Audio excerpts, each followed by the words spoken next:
Hi, folks. Thank you. Morning, afternoon, evening, and night. We are delighted today to have Ambassador Flores join us down from the United Nations. Welcome. Thank you. Ambassador is the Ambassador of Honduras to the UN since 2010. She also was elected as the Vice President of the UN General Assembly in 2012. She's a lawyer by training, and she brings a lot of experience holding political office back in Honduras, as well as being inside the UN, helping mobilize support for important international treaties and processes. So what I've asked Ambassador is to kind of let us know about how the UN works through her own, through issues that she's been involved with, and through examples that she can draw on. So we're delighted to have Ambassador here. So thank you. The floor is yours. Thank you.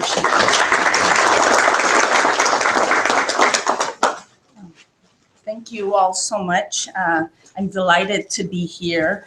I haven't been in Colombia in terms of being able to give a dissertation of this kind. I was a student about 2 years ago at CIPA when I was studying the UN and human rights. So I'm usually sitting on the other side of the class, just like you guys.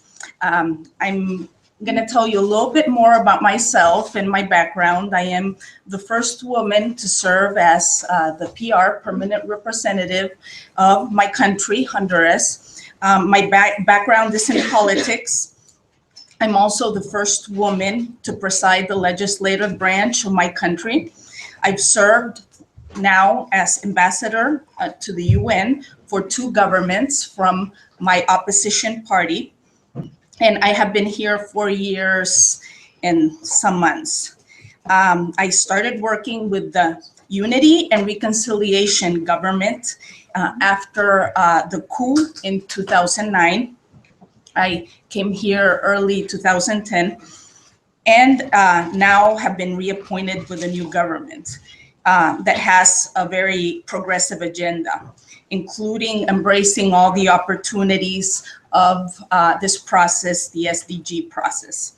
I am a political appointee working alongside 192 PRs from different countries.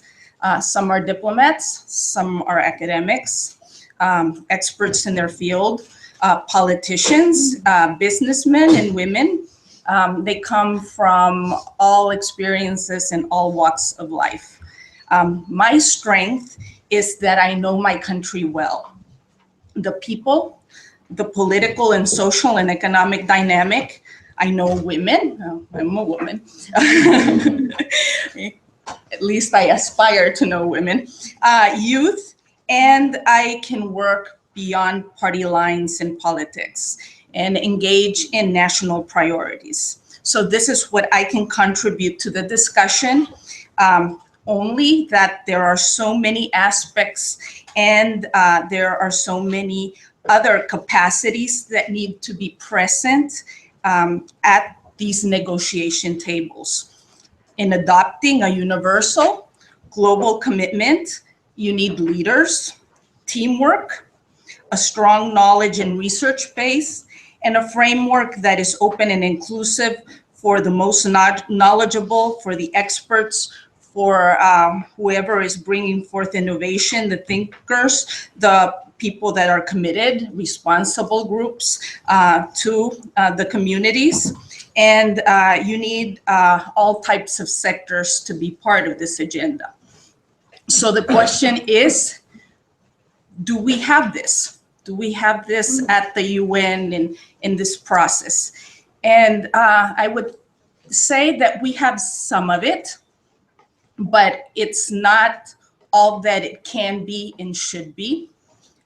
What we have is not the ideal, but under the circumstances, limitations, constraints, and through the only mechanisms that we are allowed and have, and we can achieve and adopt these commitments between countries from diverse and opposite agendas. So basically, in this context, this process and what we have in the resolution and what we decided to do is as good as it gets. So since I have arrived here, I am, like I said, more a student like you. I learn and discover something new every day. Like Aristotle had said, all I know is that I do not know anything. So in terms of this and being placed with a responsibility in putting forth the agenda of my country in regards to other countries in the world agenda, I invite you to ask yourselves, we have to think every day if we're more pessimistic about the future or we're more optimistic about the future. And I'm very optimistic about the future. I see this as a unique opportunity, a new era of challenges, but also of being able to face and make front to those challenges and to work together. And in terms of this, I also came here to the UN with a great understanding of the MDG process. The MDG process for my country, for other countries, and how it impacted globally. So I don't know if you know, but this SDG process stems from the MDG process. It was adopted in the year 2000, and it was taking place in a period of 15 years, and we're coming close to the completion of these MDG goals or the realization of them. And so now we have to decide whether we keep on going with the same agenda we put forward or something that's more adequate to our evolving times. So that's why we came up and we decided that it would be very much like the MDGs, and all of these important issues were not going to be left behind, but it was going to be more ambitious, and it was going to have a whole lot of all issues that were not considered, that were left out of the MDG agenda, and that we considered them to be now more important. So how does this SDG process work? It's a long story. It was here way before my time. I mean, Honduras is a founding member state of the UN and has participated in all the different processes and discussions. And when the term kind of began to be coined and used at the UN, we were there, sustainable development and what this all means. But it came together really as a proposal or a process. And this stemmed from the Earth Summit in 1992. There was a Commission on Sustainable Development. Then that evolved, and it became a United Nations high-level political forum. And it's 2012, I think, is the year. And from here, they decided to put together some sort of proposal that would be this SDG. We had meetings. Meetings in terms of many different aspects and issues. And when we're saying we, I'm talking about member states, countries. Countries are the ones that are responsible for negotiating and putting together this SDG agenda. Why member states? Because we are the UN. The UN is made up by 193 member states, so it's up to us. Why why are we adopting this as representatives, governments, and member states? Because we have the responsibility to abide by them, abide by the commitments, and implement them. So what does this mean? It's the governments of today, the documents or the commitments will be in place starting 2015, and they have been discussed throughout all of these years, and maybe there have been previous governments that have contributed to this, but the governments that will be adopting the documents and will kind of have to start implementing it or overseeing it are the ones stemming from 2015. So in terms of them being able to accommodate this and transition from the MDG agenda to the SDG agenda, they have, all these governments will need support and will need help just as they needed to come up with these commitments and to come up with this process. And so I'm not going to go and give you all the history of all of these meetings and all that has been taking place and all the different agendas and issues. I'm just going to tell you a little bit about the SDG goals because we already at least have those. We concluded in 17 goals, which I say is a wish list. It's like your Christmas wish list. I mean, these are all things that countries desire, that we expect, and that we agree on, and that we will be implementing in a very unique and flexible way to the reality of our countries, but all of these happening at the same time. And we'll be measuring them and comparing all of these SDGs during the same period of time. So the first one is end poverty in all forms, everywhere. That's continuation from the MDG agenda. End hunger. So that's part of what you all study, food security, nutrition, sustainable agriculture. Number 3, ensure healthy lives, well-being to all ages. 4, inclusive, equitable, quality education.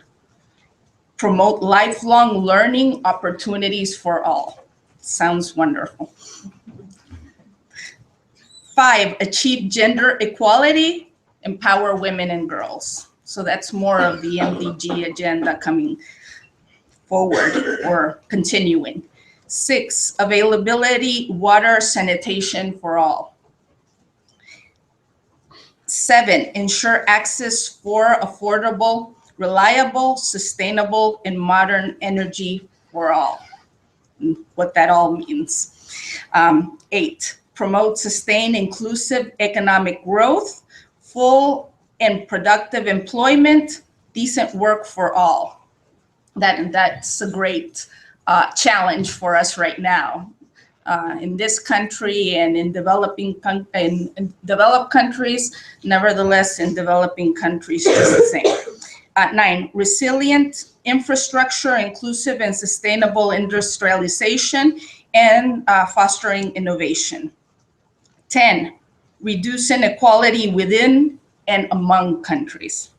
That one I like because my country is very unequal in terms of other countries, not only in our neighborhood, but also in the Americas. 11, make cities, human settlements inclusive, safe, resilient, and sustainable. The idea that more people are moving into cities and cities are a key factor also in reaching development for all of these people. So how you manage that and how you manage it in a proper and sustainable way. 12, ensure sustainable consumption and production patterns. 13, take urgent action to combat climate change and its impacts. But there's a slight amendment in terms of how it's done, because we only can do it through the UNFCCC Intergovernmental Forum, and that's a structure where we all come together and negotiate on climate change. So it has to be through this mechanism, and it's still being talked about and discussed in this UNFCCC summit, and the discussion on climate change and the agreement is not coming until 2015. So it's supposed to coincide. 14, conserve the use and good use of oceans, seas, marine resources. 15, protect, restore, promote sustainable terrestrial ecosystems, manage forests, halt and reverse degradation, and protect biodiversity.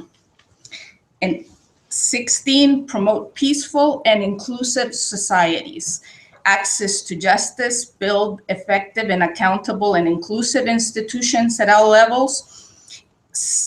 17, strengthen the means of implementation, revitalize the global partnership for sustainable development. So we have goals that are visionary, transformative, very ambitious. I think that if I told my children I'm going to give you all of these 17 things or ensure these for you, I wouldn't be able to comply with a lot of them. If for my country, just 8 of the MDG agenda, I think we're going to be able to achieve or to complete or attain 3 or 4 of them. So can you imagine dealing with 17 different issues? But there is no way around it. I mean, and it's a good agenda. We all want these things, even though we might not have the resources, we might not have the know-how, the capacity, the available infrastructure or whatever it is that we need to take to make it happen or for it to take place, but we have to do it. And the interesting thing about all this, the 17 goals in the agenda, is that they're interlinked. One depends on the other. And so if it's not holistic, if you don't have everything, you don't have development, and development in terms of a sustainable matter. So we have to figure out how we work all of this in terms of applying it to our local, national, and regional realities. So a lot of the criticisms that we've heard from member states is that maybe these are too many goals and targets. It's a little bit too much, like I said.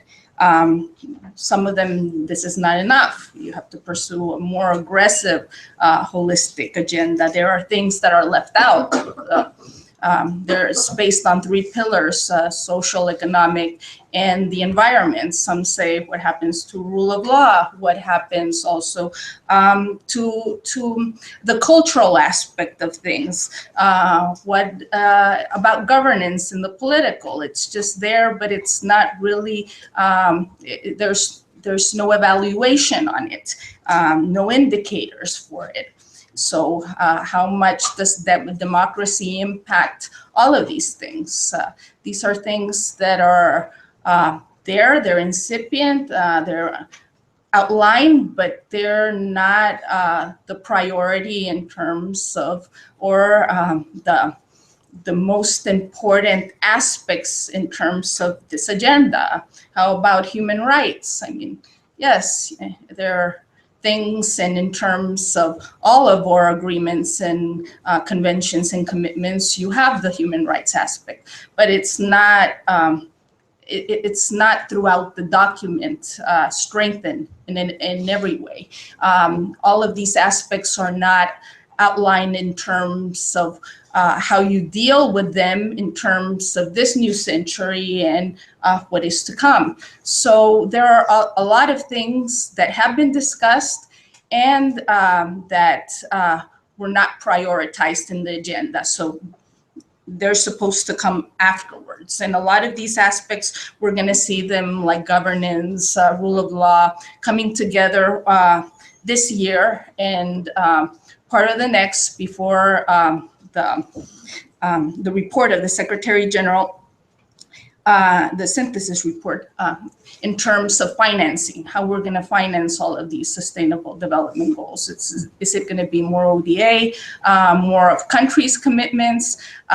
There's an agreement also to bring in the private sector, the civil society to be able to partner. And I mean, there's all these entities that are within the UN and all the different groups and sectors coming together that kind of feed this agenda, but are not really the ones that decide upon it. So, I mean, if you have governments deciding and adopting a document, but you want the private sector to finance this document, I mean, is it really going to happen? That's one of the questions. And how can you make it happen? How can you address other sectors in society that can contribute to come along, and for it not to be only stemming from the central government in itself? How can you incorporate groups that are part of this agenda to come together and propose solutions and implement them? That is the challenge in itself. And in terms of my country, right now, this is for us also an experiment. It's the MDGs, I think, were positive and helped us in many ways. And Honduras has achieved development in certain areas, but they weren't the answer in terms of many other things that are lacking. And so will this SDG plan be the answer for the people that are living in extreme poverty, who right now are living in very insecure environments? Will this be the answer for our children who are fleeing from violence? I mean, Honduras is what the media calls the murder capital of the world. And supposedly we're not part of a conflict, but for us, the drug war is a conflict, just like what you see in war and what's happening in Syria or in Iraq. But in terms of the UN, this is considered something else, another type of phenomenon. And what will this mean in terms of also the world being more conscientious and more empathetic and being able to help you out in terms of all of these problems that we didn't initiate, we didn't cause. We think that there is a responsibility that should be shared from other countries, and a lot of other things in terms of all this ambitious agenda, where the source and also the solution comes from a regional or international perspective. How are we going to come together and manage this agenda in terms of it being a practical, accessible, and making a difference for the generation of the Sustainable Development Goals post 2015. So in terms of the information that I can relate to you, this is what I know now. Maybe next year or in another year, I will have more input for you about how will this happen, how will this be financed, how are we going to start implementing it or adopting it, how government is going to accommodate. But now, I mean, we're in the middle of the process, and we're hoping that this is the best we can do with it. So thank you very much, and I'm open to any of your questions in terms of my country perspective, or whatever you want to know that I can answer about the UN and the UN system as a whole. Thank you. Any questions on the screen? Okay.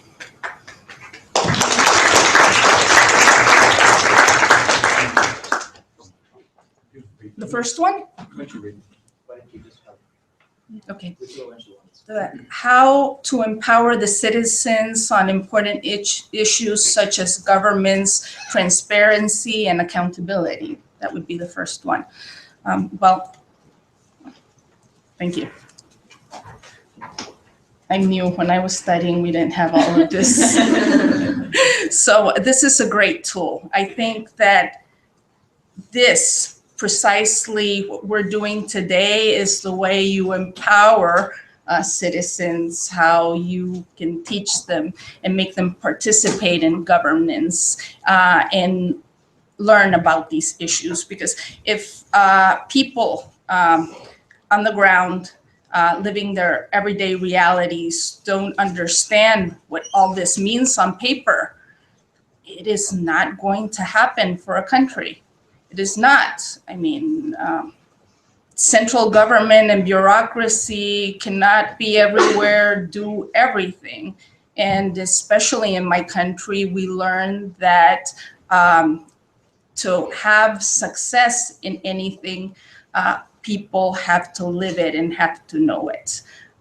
We have a few things that are very well put together and that work extremely well in my country, and I always ask myself, why does this happen and not other things? One is our vaccination program. Vaccination for the last 20 years, Honduras has vaccination indicators of maybe 90-something%. I mean, we've been awarded by the health organization of the UN a lot of awards in terms of how well these programs work. And people from very poor communities, they know it's vaccination period or time. And there's a whole lot of volunteers, a lot of people studying medicine or working in the health sector that come together. They go all over the country, very remote areas, and they vaccinate children. And mothers understand what vaccination means. They are open to it.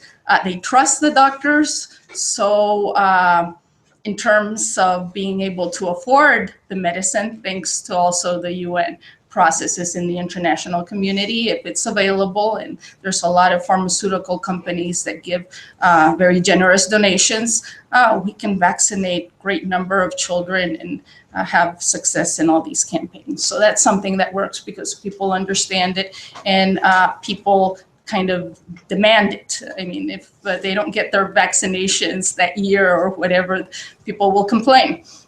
Then there's another process which started a couple of years ago during the Millennium Goals, and it's the meal program in schools. A lot of you probably know this because this is something that's been adopted in many parts of the world. And so meal program kind of started in some schools as an experiment, and then parents kind of learned about it, children, teachers. Now it's something that also, if there is not a meal program in the school and children are not getting fed, people will complain and will make it happen. And really the work is mostly, or the participation in the contribution also, I mean, it kind of originated from government or from the UN when they started this program, but now it's up to them. I mean, parents contribute with the vegetables. So, I mean, a lot comes, especially from our country. We've adapted it, even though prices might be a little higher from local goods, from agriculture, from the community. So, I mean, it's a process that is very holistic, and it's helping out people, members of the community that are participating and are being part of all of these processes. So they know each other and they're engaged. I mean, the teachers know the farmers, and then the farmers know that they're contributing to the children. So, I mean, if you can start small with all of these things and build big and build on a national level, you're going to have more success than if you just implement these things, at least in my country, from the top down. So that's our experience. So for the next question, let me see. Governance and accountability is an educational process that takes place between the participation of the state and the population. What are the minimum conditions to build transparency and in participatory societies? I believe that transparency is a key thing, because I mean, the checks and balances, seeing that there is justice, that there's responsibility in the way all these things are dealt with, or from the part of government, from the part of private business, from civil society. And we in my country have processes where people will come together in the community. You'll do these town meetings, and they'll come and they'll say what they want, their priorities are, what they need. Also, they will complain a lot. And these are open meetings. Some of them take place for hours or for days. And people can say anything they want. They can complain about their neighbor, and they can complain about the schools. Sorry. They can complain about anything they see that is not to their liking. So that opens up a space. I mean, if you can openly say what you're thinking, to be able to be part of this process. But I mean, we just don't want people criticizing and complaining. I mean, the idea is also ask not what your country can do for you, it's what you can do for your country, as Kennedy said. So we want these people to be empowered and to be part of the process, and also they being able to not only check and balance things, but contribute for the mechanisms of implementation can be done in a better way. Maybe it's not because government is abusive, corrupt, or lazy. Maybe it's just that the people that they have or that they employ don't know better. They get rid of them, they get somebody else, and maybe it's not happening. So what can the community do to get people that are better, that are more responsible, that are accountable? There's another thing that we started in Honduras, but I mean, it's still small, and it's these schools that don't depend from the government, the centralized system, the public schools. They are community schools. So the parents, they pick the teacher and they pay the teacher. And so they know if the teacher didn't show up, and they're the ones who are responsible for paying the salary, so it all works out. You know, they're responsible to each other. While in the public system, you need a great deal to be able to reprimand, to not pay a teacher. They go to court, and so it's more complicated. In this setting, it's an agreement, and it works. Especially in places in distant communities where government cannot oversee. So how do you get the people to be part of the system without being an obstacle to the system. That's the idea.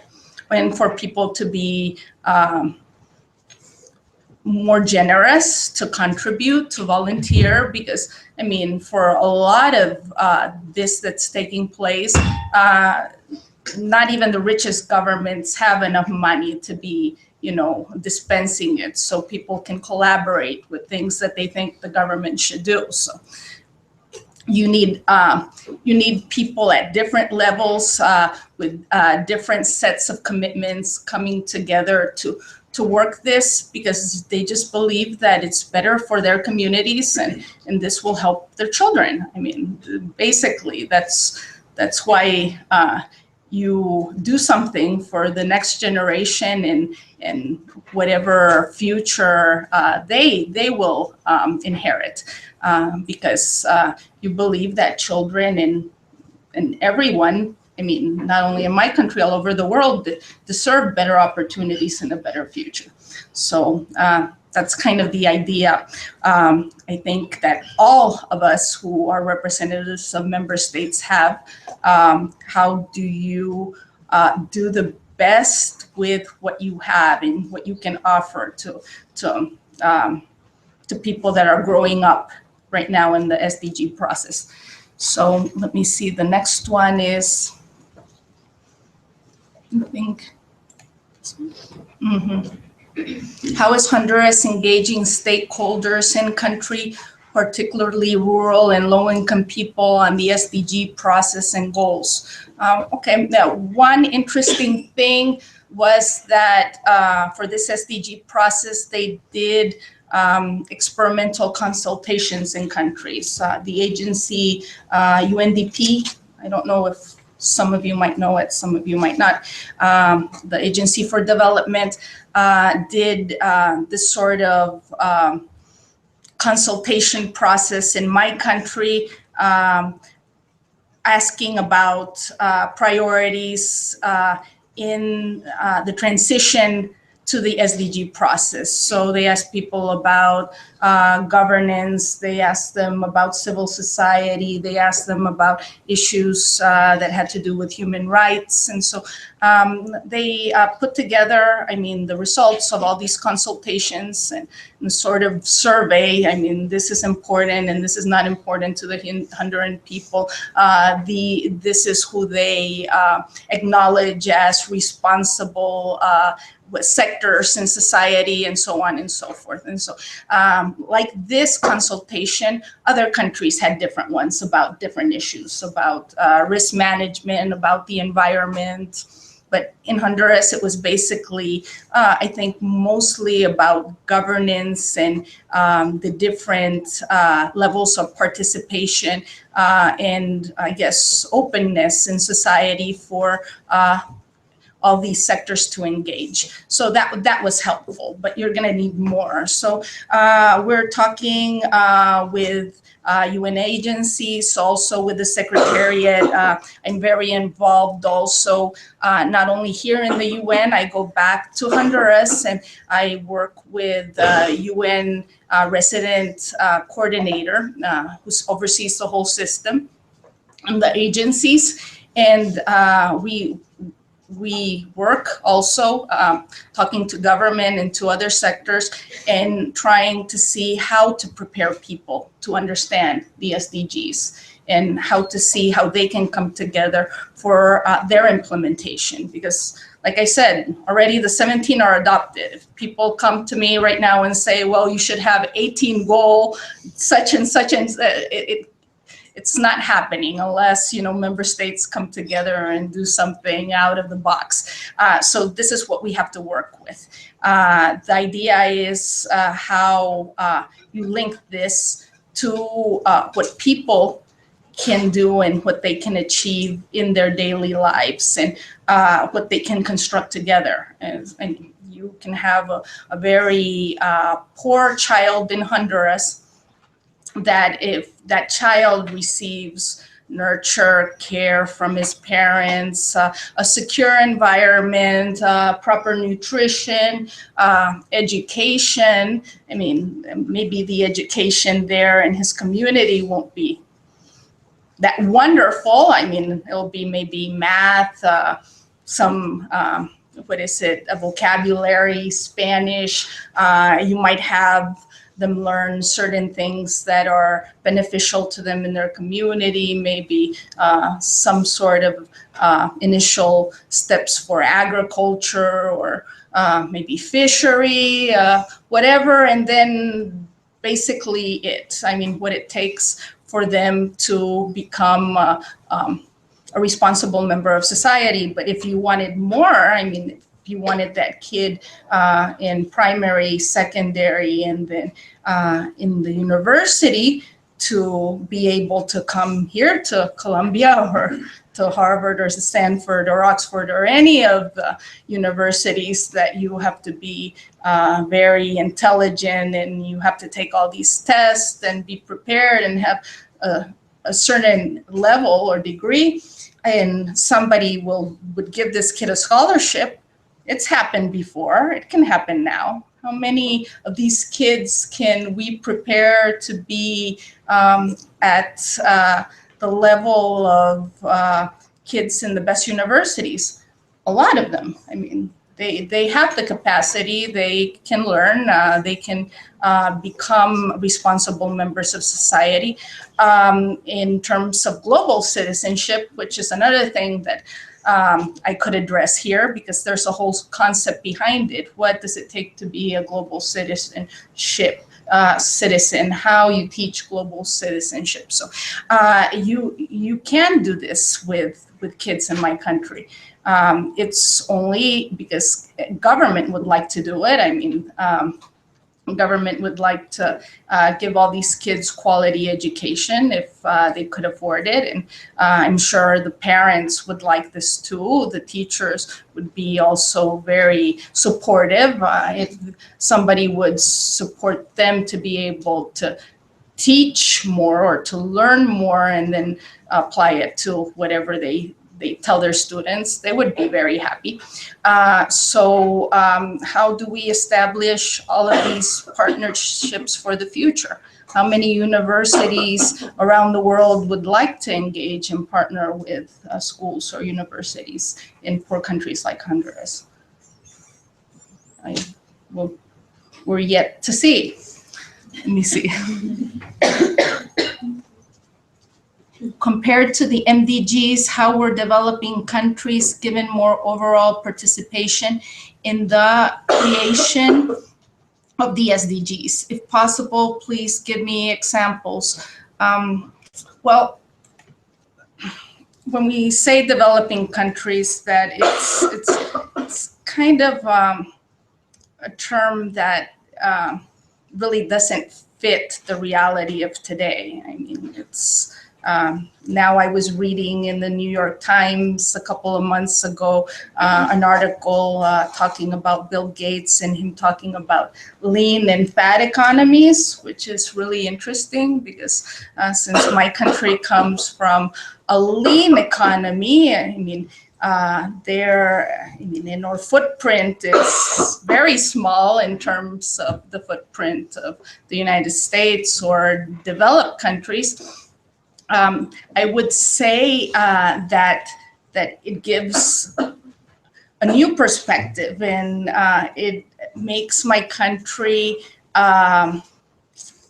be recognized as something where there is not scarcity, but there is potential. Like many countries in Africa that are anything, with limited resources, with limited support, they can do so many things. And also you can start everything anew.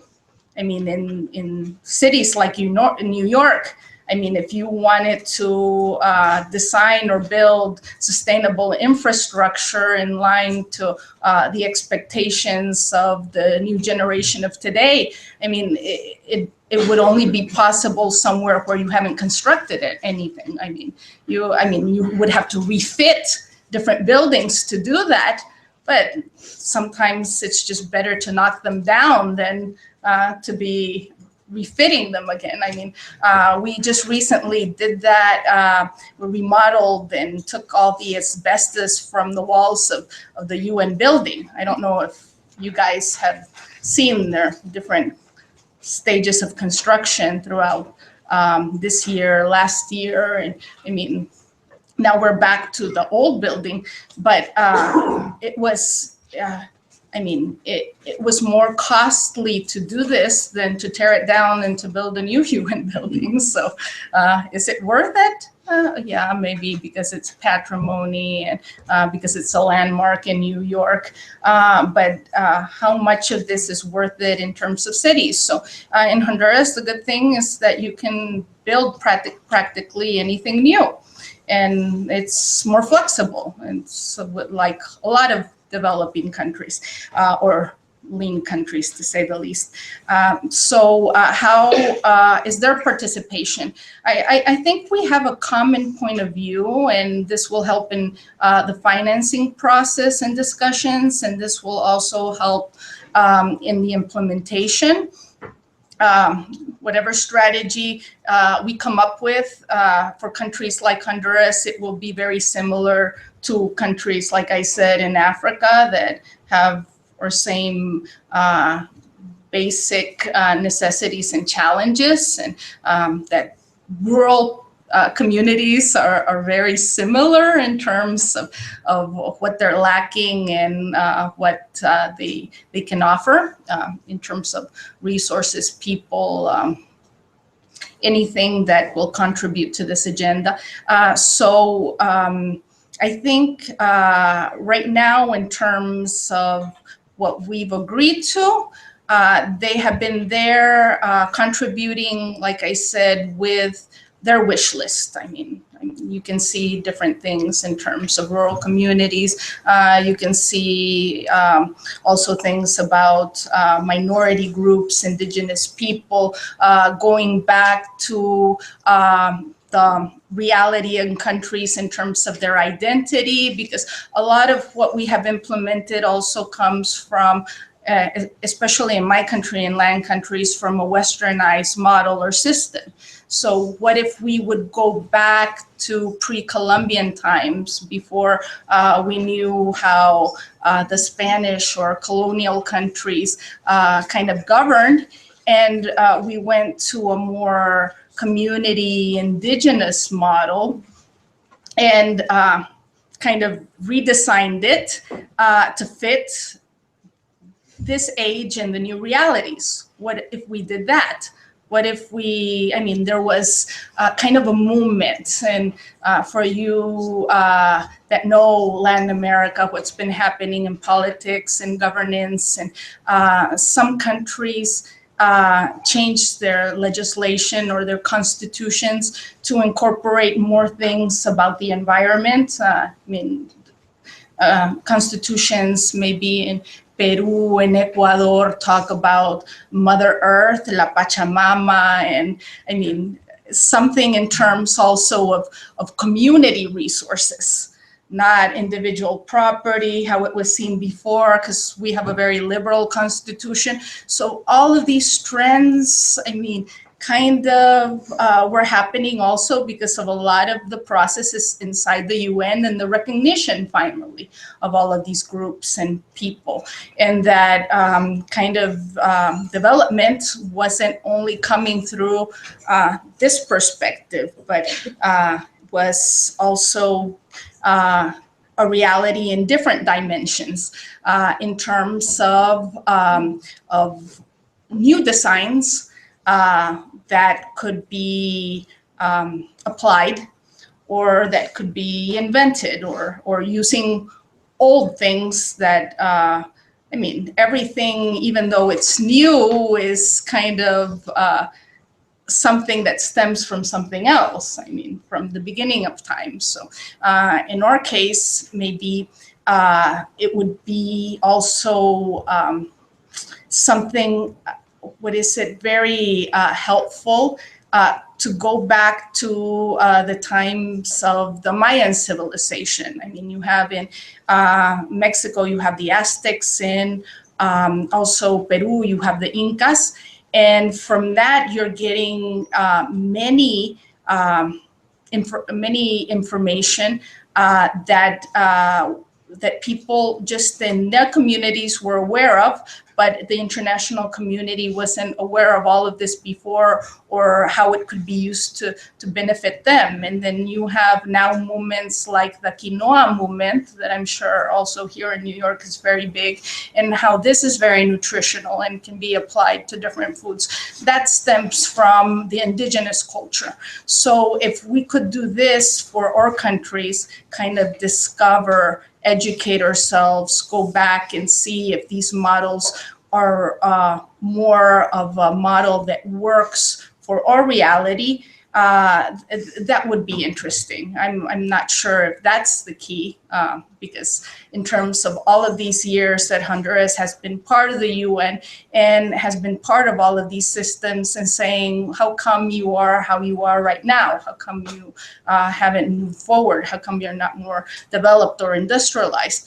It could be that we've tried all these different things and they didn't work for us, or it wasn't the best model. It could be that we were lacking in many aspects. It could be that we are more vulnerable, or to natural disasters, to famines, to droughts, many things. So we have to go back and kind of study what it is that we haven't been doing or why we have failed, and also look at the positive aspects, where we have success, where have we not failed, what can we contribute? What can we contribute to our neighbors, also in Central America, what we can contribute to the region as a whole, what we can contribute to other Americas.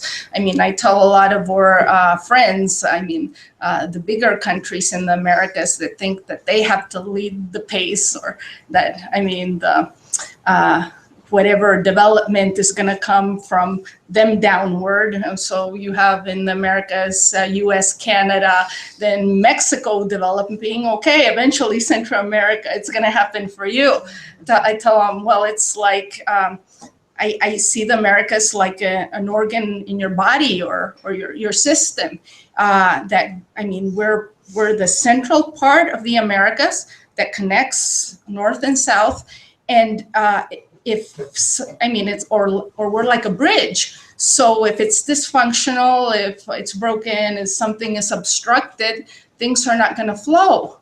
So the body won't be healthy, or your system won't be healthy. So you need a Central America that is developing, where people are achieving, where they feel they can contribute, not only to strengthen the region, but to be able to contribute to the North and to the South. And now that we've been having this crisis in Honduras, humanitarian crisis, in terms of children migration, we can see that it's a very complex problem, that it's not about building a wall, or it's not about taking these people and relocating them somewhere. It's about dealing with the human issue. It's about considering what's the implication, not only in our case, in Central America's case, or the Northern Triangle in terms of the US, because this is very similar to what's happening to Europe in terms of the African migration. So this agenda is an opportunity to see how we can deal with this migration in a positive way.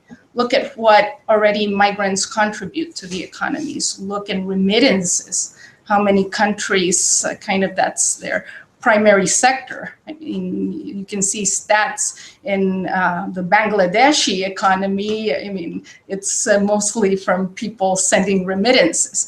But if you have this older generation, like in Honduras after Hurricane Mitch, a lot of people, the agriculture sector was collapsed, infrastructure, so you had to do a lot of things and rebuild. But some people decided that they couldn't wait that long to, the banana industry, I mean, 70% of the crops were lost. It was going to take 10 to 12 years, 15, to be able to have a crop, banana crop, because it takes longer to develop. And so in the meantime, while you were doing different things to provide people jobs, some of them migrated. So they came to the United States, and then you have the problem of children growing up without their parents, what that does to them.